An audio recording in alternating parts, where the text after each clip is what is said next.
You know, one thing I've really noticed over the past few years with so many anglers is they've got so caught up in square bills, they've got so caught up in deep cranking that in my opinion, the medium diving crankbait has really been overlooked. I mean, growing up fishing lakes like Grand and Bull Shoals and Beaver and Table Rock, I mean, this is a bait that's always been in my stable, a medium diving crankbait to fish those rocky, ledgy, you know, lakes that those fish really stay in that 6 to 12 foot zone a lot of the time of the year.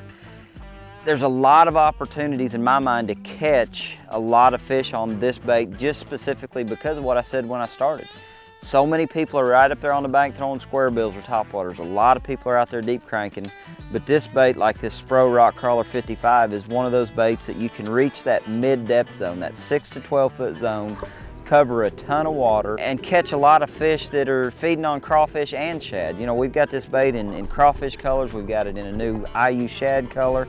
The design of this bait really kind of took in a lot of things that we couldn't do with some of those baits, and the depth is the biggest key. So many of those baits were more tuned to that 4 to 10 foot range, but there's a lot of fish that are hovering out there in that 10, 12, 13 foot range that you can reach with that SPRO Rock Crawler 55.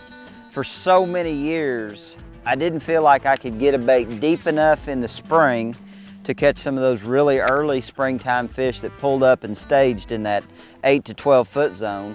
And then when the fall came, when the weather temperature started dropping, it seemed like you had to wait till those fish got up shallower than 10 foot before you could catch them. But with this bait, being able to reach that, you know, 8 to 12 foot zone, it really opens up a lot of fish that I think get overlooked. Probably the biggest thing is paying attention to what you're trying to fish. You know, when you fish a lake and you've seen it go up and you've seen it go down, you understand where those transition areas are underwater. But a lot of that can be seen right here on the bank. I mean, probably the biggest focus that I want to key on is transitions from big rock to smaller rock, from sand or gravel to you know, baseball sized rock. Any place you've got a transition. The other thing about it is you can just cover a lot of water. I mean, there's times when these fish are just starting to pull up and they're starting to scatter and go into that spawning mode in that pre-spawn period of the year that you just want to get on the bank and go as long as you're fishing the right kind of stuff. I really like to fish, you know, a mix of rock. Very seldomly do I want to just take off and fish gravel. There are times that it does work, but really I want a mixture of rock. The other thing about it is, I mean, the retrieve is critical.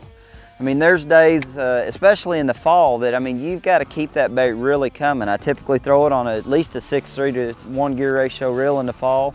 And I mean, you keep the bait coming, but when you hit something, when you feel that bait deflect, I mean, you stop for just a second. But there's a lot of times that you're just basically burning the bait, especially in those clear water applications. Now, it changes up a little bit in the springtime. I mean, in the springtime, I'm probably going to lean more toward a 5 to 1 gear ratio reel. I'm going to probably downsize my line. I'm probably going to be throwing 10 and 12 pound sunline reaction, and I'm going to be really milking that bait. I mean, I want to get it down there and I want to grind it around in the rock, but when I feel it snug up on something, you know, give it a little pop, a little twitch. I mean, one thing about it, you can cover a lot of water, catch a lot of fish, and there's days that you can pull up and just absolutely sack them up in one key little area.